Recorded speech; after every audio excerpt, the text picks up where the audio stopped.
What is up YouTube and welcome back to the RiftGuides WildRift video. We are up with some interesting stuff on El Yaximus in the Baron lane, something you've never seen before. It's Rough Ages. So what is he doing, why does it work, and what specifically is he building it for? So when you look at JAX, there's just one issue after maining JAX for quite a bit of games that you'll quickly understand. This champion goes through mana like none other. With this in mind, there's one item that will completely take care of all the problems, and also with the increased or, improved AP scalings of this champion, any AP you build makes it even better. So, what is about here to happen? What about Riven? What do you need to do? You just need to be really careful playing against Riven. In the early game, it's all about her messing up and you spacing properly. You have to space out her free Q abilities and use your third ability properly with an instant reactivation to not get completely obliterated. And what is he doing right now? He's zoning her from the minion. Because look, there's a massive XP advantage and he knows just one hit onto the minion is hitting level 2. He keeps the space so he doesn't go too close. Probably was doing something though, because he should not be afraid this early on, because he already had the advantage. But you see the toxic trading pattern of the Riven continues. He goes back with a good leap strike, even puts down the ignite here to just mitigate the healing from the honey fruit, making it even harder for the Riven to respond to anything. And he's just looking for quick grass trades very soon again. So he picks up this one, jumps into the Riven, doesn't get the auto attack off, because the first ability doesn't apply on hit. Only if you have your second ability, I think, activated and then it applies an on-hit. I think that's a pretty unique mechanic that not many other champions share. But now he has the auto-attack reset of the second ability, making life a lot easier, but there's a jungler here. El Talon is here. With Talon here, things are a little bit problematic. He has a third ability to block the auto-attack of Talon though, so it's not as easy for Talon to achieve something. He comes around the corner, walks close, gets fully stacked, pops the third ability to deny the full bleed proc, turns around and hits the Talon a few times, but the JAX is quite a little bit tanky, you know? But the JAX doesn't want to back off entirely, he wants to get this Mini Skarner. Mini Skarner is the game changer up in this lane, so losing this one is an absolute horror. Now with the Mini Skarner being picked up, he's also level 5, so he has the burst window available. He has Living Ignite for another 22 seconds, so we have to keep in mind, but Skarner is dealing so much damage. Riven level 5, this might be a death angle. No way, he turns around with the auto attack reset, and the baby Skarner is as well an absolute unit during this fight.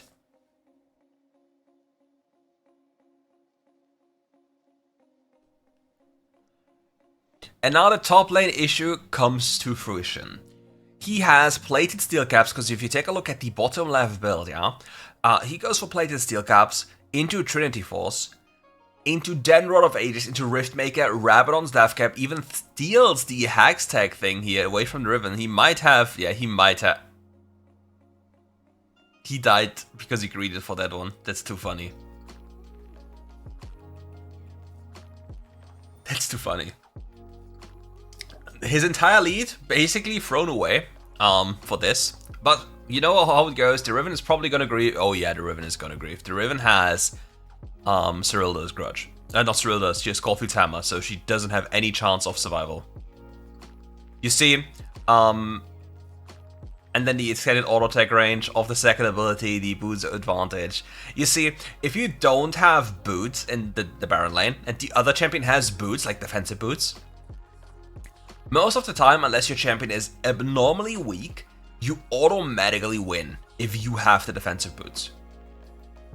It's simply too powerful, especially paired up with Second Wind, because think about the combination, yeah? You have Second Wind that offers regeneration, you have Plated Steel Caps which also offer regeneration, or a buff to your regeneration, and then you have your default regeneration as well. And now Riven even walks up. This is a death sentence for herself. She gets absolutely bonked to death. It's not even remotely close, because you think about this, yeah? He has a physical enemy, like physical jungle on the enemy team, a physical top laner, so plated are just a no-brainer, making him invulnerable. And now he even has a completed Triforce. But now what does he do next? He has a very early tower, like at 4.5 minutes, but now it's all about accelerating the game. He has to translate his lead somehow onto the map. Talon is spotted on the map, they want to play Herald regardless, so they really want to destroy the Talon here and deny him both objectives if possible. However, the JAX also has to keep in mind that he doesn't want to grant the Riven free access to the platings, so that he doesn't get to stop the Hex Gate here, because that way Talon would have lost both objectives. With this, the Talon has a chance of getting the objectives back, and you see it's not even remotely close, she just gets completely annihilated. If you're wondering, which boot should you go against JAX? Okay, JAX current damage share is mostly magical, right? His ultimate ability is magical damage, his second ability is magical damage, even his third ability is magical damage, and not only this, the ultimate passive effect is also magical damage. So the big majority of JAX damage is magical.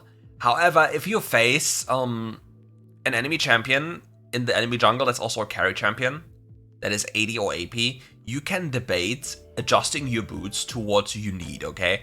Because still, JAX does obviously physical damage as well. But now he has Catalyst, and if you're wondering, what is Catalyst doing? Catalyst as an item provides you with infinite mana as long as you're getting hit. And if you deal damage and use spells, it also provides you with healing over time. Because every spell you do heals you for up to 20 or 15, I believe, on the component, and on completed Rod of Ages, up to 25 per spell instance. So if you think about JAX, who is continuously spamming these spells in a trade, this can, in the long run, actually be quite the sizable amount of healing that you simply gain. So funnily enough, it's actually not that little. And here, he's just looking at his little Scorpion taking the minions for him. Oh no, cannon. No way, he lost the cannon. Scorpion, you suck.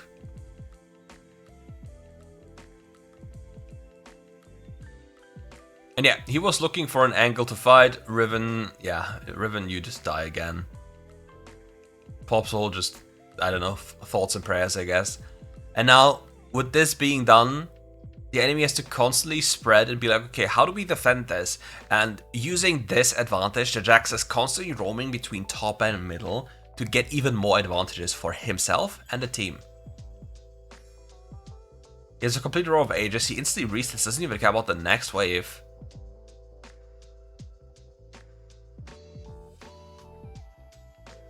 Rod of Ages now, as I said, better stats than the Catalyst. Has AP, 60 AP upon completion, costs 2,800 gold. I think fully completed stacks up to 550 health? Was it 550? Any explainers in the comment section below? It was 550 health or 650 health and 450 mana and 120 AP. And it ticks every 45 seconds after buff, I believe.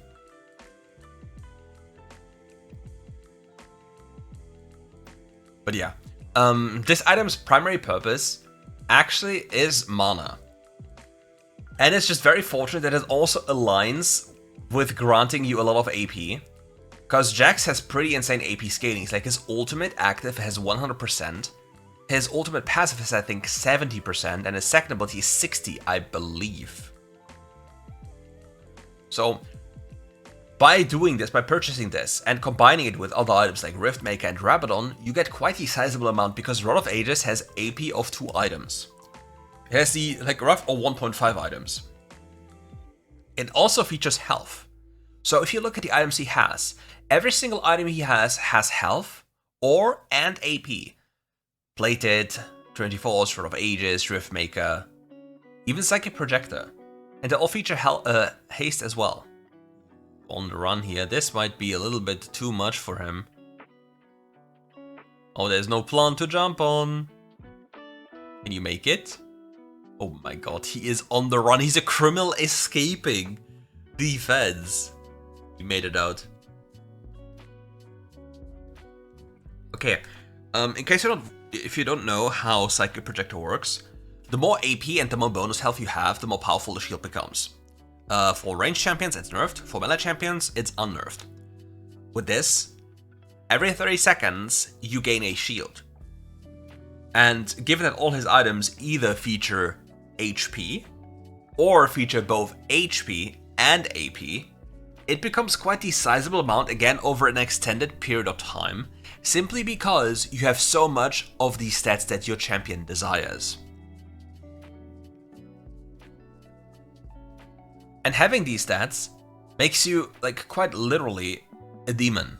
It's a very interesting turn by the Riven, but the entire enemy team is here. The turn onto the Ziggs happens. You see the damage, right? He just one-tapped the Ziggs within seconds. He completely destroyed, dismantled that guy within an instant because it's AP JAX. Let me skip here. Okay. But yeah, now it's all on his team to give him, like, or well, rather, he creates room for his team to play in. And he is using the sweeper technology to look for the enemy and punish them. He thinks he's in the brush up here. It's a typical recall spot, so it's very typical to assume that the Caitlyn would be recalling there.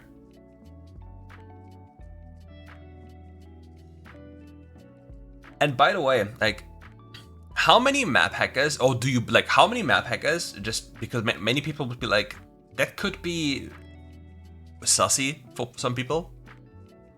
But for example, how many people would you say have you encountered that you believed to be map hacking in your recent games? Like, do you honestly believe that at least in every of your games there was a map hacker, or maybe in every other? Because I'm very curious to see or to hear your thoughts on that one, because it becomes more and more of a problem.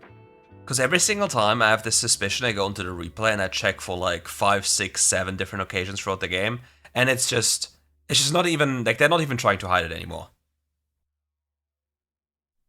Did you see how much damage he just dealt?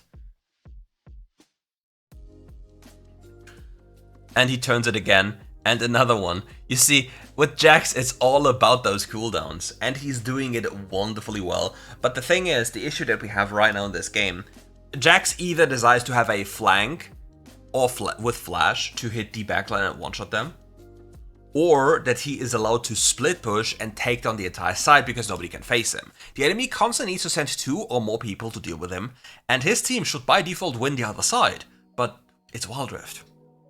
So for some reason, it rarely happens. Not to forget that he's not itemized to deal with magical damage threats. So if the Ziggs is just standing max range, throwing out his little bombs to clear the wave, there's just not much he can do. But given that would be the case, then his team should be the one winning, since Ziggs is just such a strong force in the enemy team. So he has to now adapt what he wants to do. He takes away enemy vision in their jungle with a little ghosty. I truly hope this eventually gets deleted, honestly. I hate the ghost, it should not be in the game. But yeah, enemy Talon will constantly run around the map, jump around the map. Caitlyn and Lux will be annoying as hell. Ziggs will depush everything, and they can't really do an objective without the fear of dying, simply for the fact that Ziggs might throw a bomb and one-shot his entire team. Because he has Ludens and Horizon Focus. If you are not aware of Horizon Focus is an item that amplifies the damage of your spell with the first spell you cast compared to Sudden Impact. Sudden Impact needs to be triggered, and then the next spell is benefiting from the bonus damage. He wanted to ignite the Talon so he gains vision of the Talon. He just one-shot the Lux. Goes after the Riven, plays for space. He needs to be mindful of the trap in the way. Plays it slow. Sadly has messed up his leap strike. But yeah, he wanted to press Ignite onto the Talon to gain proper vision of the Talon. Talon pops QSS, flashes I think over, and Lissandra cleans up with a wonderful kill. This will net them a dragon, unless Mr. Ziggs has a word to say here, but I don't think he can really, realistically approach. This Lissandra skin looks so goddamn good in-game, but so terrible on the splash shot. Honestly, like, when I saw the splash shot, I was like, what is this creature? And then I see it in-game, it's like, whoa. It has such beautiful effects, and it looks so amazing. It's crazy. And yeah, he has Rabadon's Death Cap, the Rabbit Ding Dong, ready for, well, trouble, because this will amplify his AP by quite a lot, completing the item, plus having the amplification of the item. Riven jumps in, he is stuck in the pit, gets put down to not even 5% HP, but they secure the Nasher. Riftmaker will make life a little bit better here by sustaining him quite a bit with like 112 healing from a lovely second ability. Now he has the Rabadons, picks up the Ruby Crystal for the Psychic Projector, because it's the best thing he can do at this point. Lysandra sadly dies to El Zigos, who's also really close to his Rabadon's death cap, and nearly the entire team already died again. Nobody wants to ride the TX as it seems so far, because yeah, JAX can't really do it. Somebody has to do it that is weak.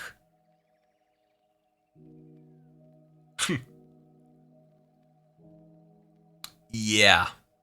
Just casually, you know, casually one-tapping these. Oh my god. 747? Oh my god. If the Lux had Ludens, he dies. Does the Lux not have Ludens? I think she doesn't have Ludens.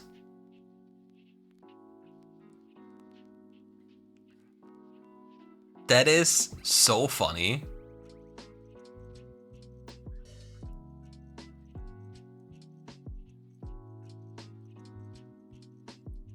If she had Ludens, he actually dies.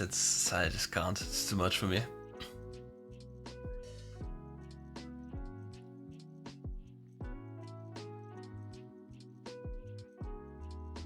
So now he's back to his shenanigans on the side lane. Talon tries to jump him. Talon, you need to be really careful, my bro. This is a Yaximus. This is not a typical weak champion you're dealing with. He has quite the amount of health. He has double the health of a typical carry, because look at the items. Plays Steel Caps, 24 Sword of Ages, Riftmaker, another Ruby from Psychic Projector. Riven, you should not do this. You also have quite the big of trouble dealing with the champion because he's too powerful. And he's baiting, he's just playing full time. Look, his team is winning on the other side. He probably... Ooh, he turns around with 1 HP. Is there a plant to hop on? There's a plant to hop on. He can't really take it because there's like sometimes this little delay when you pick it up. And this might be the difference maker. And he's just playing with the Riven, hoping his team would do something in return. Pops the ult, gets the resistances off the ult, and turns again. Bonk. Yeah, JAX is a real champion, guys. JAX is definitely not an absolute abomination. But hey, at least JAX, honestly, a well-played JAX in this game is a lot more difficult to pull off than a Camille. Camille has hands down one of the easiest top lane champions to play, with very easy ways to get through most matchups, and a very clearly defined power curve with just Divine, allowing you to kill everything. Oh, Talon?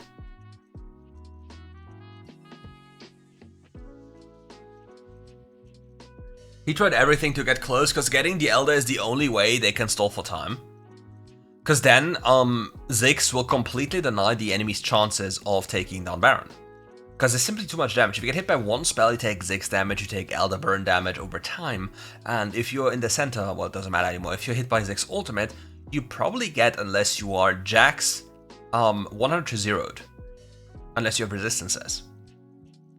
Because at this point, look, he's close to his 4th item, he even has Meteor. This guy is the true definition of a bomber. He is up for and out for trouble. He definitely doesn't want to take any prisoners. He's tired of that kind of stuff.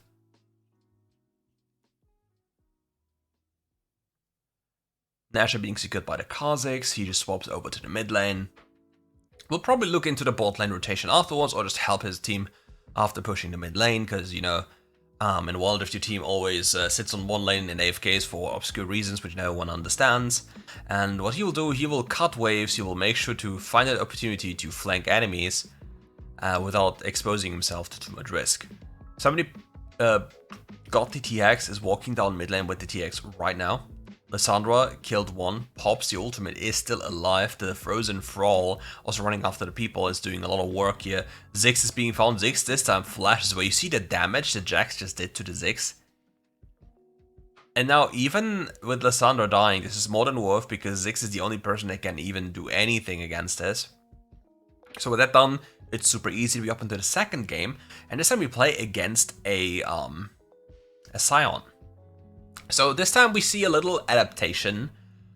One of the most broken item for JAX, which I really like as well. He's doing a little change here. Instead of completing the Triforce, he is actually going for a Sheen Spike. Sheen is 800 gold, and every single time you cast a spell with a 1.5 second cooldown called Spellblade, you empower your next auto attack after casting a spell to deal 100% more of your 100% of your base AD to an enemy champion. Walks up to the backline here, gets knocked up by the Sion and stunned afterwards. Walks into the wave, tries to get everything of the minion at the same time as him. Needs to be mindful to not approach in a weird way, because Sion can just use his first ability, the decimating, I think, decimating smash? Or decimate? To cook him quite a bit. Sion knows this, goes for a distance here. And Sion pops the shield, 93 damage from just reactivating the shield. That's quite a lot of damage. So in both matchups, he really liked going with the first ability. Just allowing him to have some different type of trades, different type of punishment, where you can just space the enemy, go for a quick little trade, run off afterwards, and just get tiny advantages every single time. You see? There's so much damage he's dealing to the target, there's just nothing that the Sion can do to deal with this. And this time he also breaks the shield so he doesn't take extra damage. This could be a dive angle, yeah it is. Quick work done on the Sion, but there's one problem when you're facing a Sion. Every single time you face or kill a Sion, it does not really matter if you kill him for the wave itself. Because he will always have the ability to fix the wave after, because of him respawning. And that is one of the biggest issues when you face Sion. Because even if the Sion is 0-10, his gold count will not be only the gold count of a 0-10 player. And he also has to pick up the Scorpion, otherwise Sion would get the Scorpion, but now Sion will cancel him again, and now the recall is completely mistimed. The Sion, if he was a perfect player, would have probably walked after, like into the brushdown there to see if the JAX was recalling to deny him even further. Because the Scorpion is automatically pushing, leaving the wave in a state where the JAX is losing things, because he can, for example, throw away the Scorpion very far, and if the wave is already pushing, the JAX will lose EXP and gold from these minions, and maybe the Sion will have a very good wave state. Ring of Revelation is also quite a cool item to have. It provides you with decent bonuses, like 400 gold for 10 haste. It's not bad, it's really good actually. Places on some vision, looks for quick trades here. Sion has the shield, that will be a big portion of damage into his face. Quick trade here. Next rotation, and we might have a kill. He just jumps, he just Q ults him. Oh, he gets Soraka healing from the other side of the map. He takes the recall. Now he has to ult back to lane. Otherwise, this tower is completely gone. Oh, there's an El Fisho. Hello, fish. What's up? But the fish knows he can't do anything.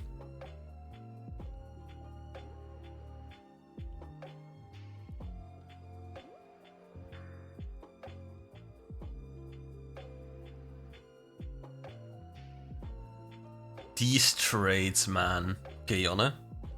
Thank you for stopping by. Thank you for traveling with Deutsche Bahn. I don't know what you're doing here, but you're too late. Typical.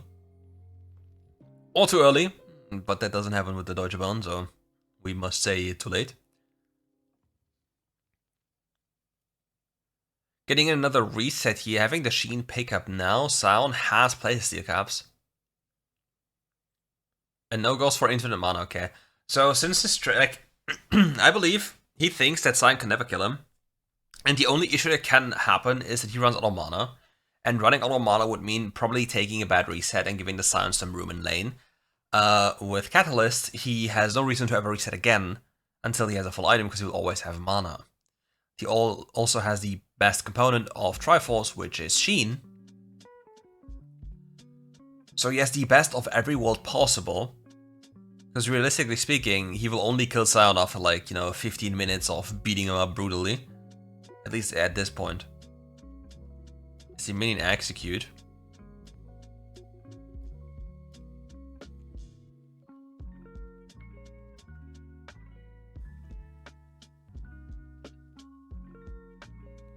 Waits to use it for a proper moment here. Yeah, now. Because you obviously want to use it when it's a benefit for you, because you want to, for example, have a big stacked minion wave for a specific objective, little whatever. And you don't really want to leave for a rotational play here, because if you would leave, you would get the Scorpion. He watches the wave. He probably runs Demolish because it's Sion. And then you lose probably 70% of your tower. And that is something you truly do not want to have, because if the Sion gets ahead of you, he might actually be able to kill you. Pops the ult, goes for a quick trade under tower, flashes out again. Like, there's no mercy from that guy. But again, the Sion will clear the wave, so he will get away with this. But thanks to this, the JAX has a fully completed Roar of Ages now. Accelerated Roar of Ages at like close to 6 minutes. So after about 9 minutes, it will be fully stacked.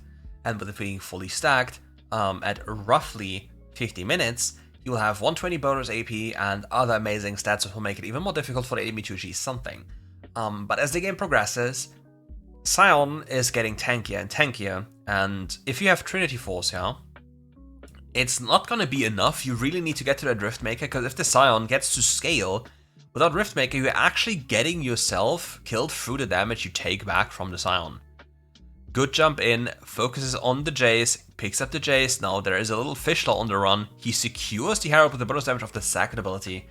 And now hunts down the fish flashes away. We see an Ash Arrow connect onto the Sion here. Pick up the Sion with a free kill. El Monka is here as well, has 3 stacks of the support item still available that he needs to destack at some point.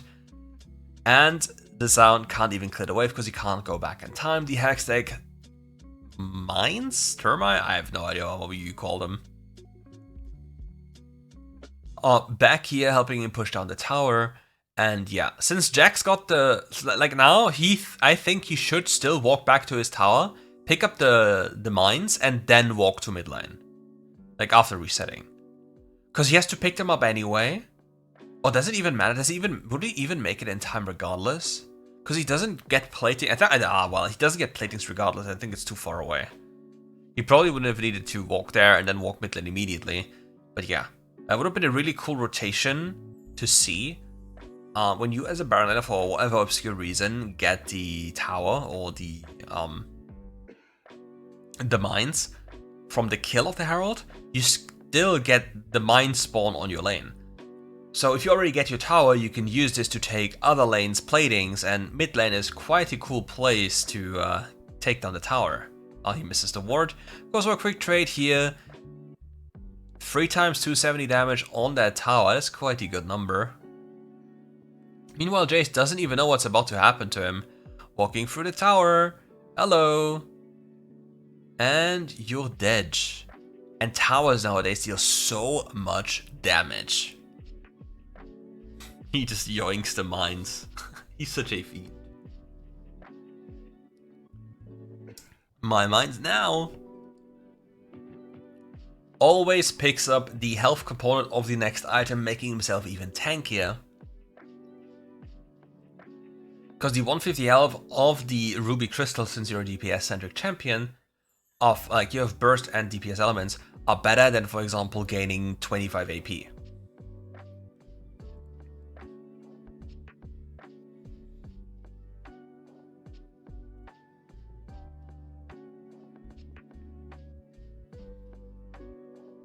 Jace looking at some better times in the mid lane, gets jumped on, gets nearly insta-popped. He will get flashed on here. Yeah. Farewell, friend. And then he takes down the tower, because yeah, JAX has very interesting tower taking capabilities in this video game. If you played League PC, you thought it's bad, he has even worse. Now Sion, does he have Demolish? Wait, is it a Sion without Demolish? Really? No, somebody has Demolish, okay. Because I was about to say, if you play Sion without Demolish, it's quite the troublesome thing, because I remember forgetting taking it once, and it felt like the worst thing ever. Because your champion gains so much health, it's like a no-brainer to have this, because it scales with your maximum health. And you just nearly one-shot towers, and having it makes your life just so much easier, because you can still live the dream of not associating with your team, just running on side lane, and doing it so way more efficiently.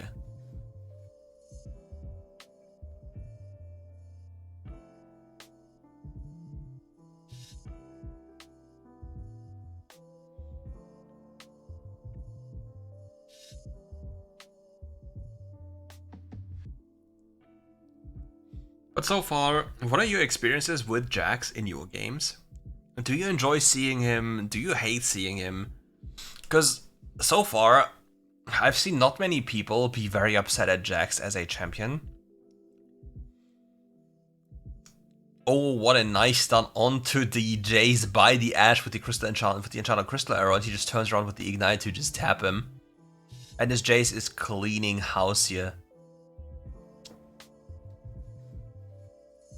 Yoink the red buff. Yes, we got the red buff. And the Sion is still tanking. It's broken support's little brother tanking for days. Without dealing the damage he's dealing.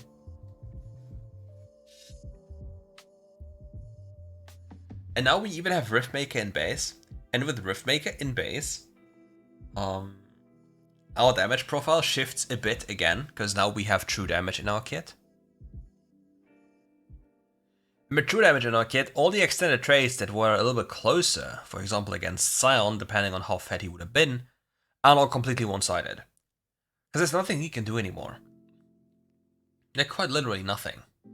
Riftmaker is such a busted item, and it's just funny to see, because it was nerfed recently, that people stopped building it, similar to Leandre. These items got nerfed, like, but so slightly, it's only like to give them the tag of nerfed in the game, because people will just believe that the nerfed icon means that the items are bad, because it's a red arrow down.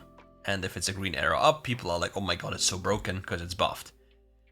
And Riot loves to play with this perception, and change the game in these ways, because it only depends on player perception.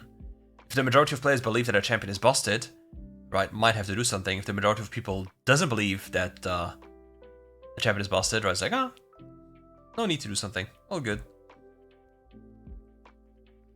Finds the Jace here. Ashe Arrow connects. The Maokai roots also connect from Narnia.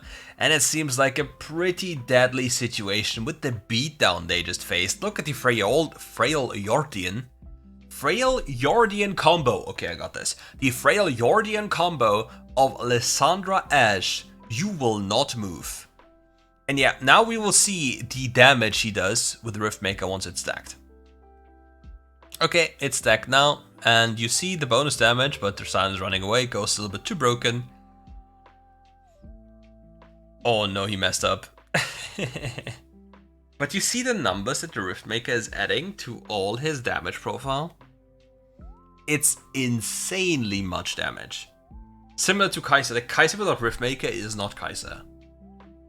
She just doesn't eat you up like Kai'Sa Riftmaker does.